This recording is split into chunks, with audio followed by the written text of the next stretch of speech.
Öçürme odını Kodgama berdim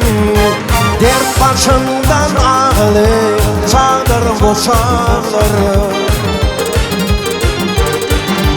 Nadanmışım bara bir vefa dil bile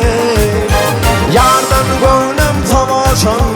Çağdır boşalır Şunsa çekma çektim ey Olmadı payım Buna laşın bilmedi Ötmeyen yarım Gökteki rüşenim ey Yıldızım ayım Halka burap yaşını Çağdır boşalır Gökteki rüşenim ey Yıldızım ayım Halka burap yaşını Çağdır boşalır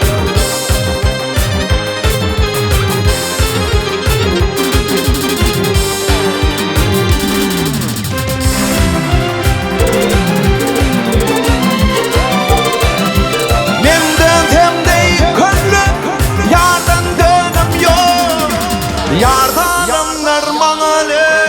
Rahmi veren yok Benim bu halim aley Bile yanan yok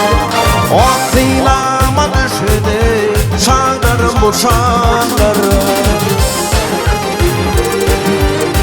Benim bu halim aley Bile yanan yok Oktylama düşürdü Çağdır boşalır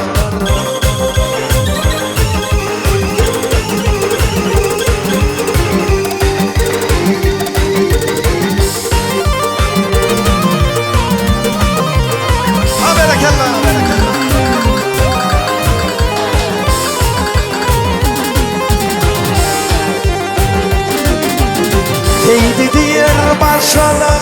giderken baryan Uçara kanat yoğu yarın öperman Ayda ben canımdan ey almasın arman Deli könlüm coşan çağdır bıçakları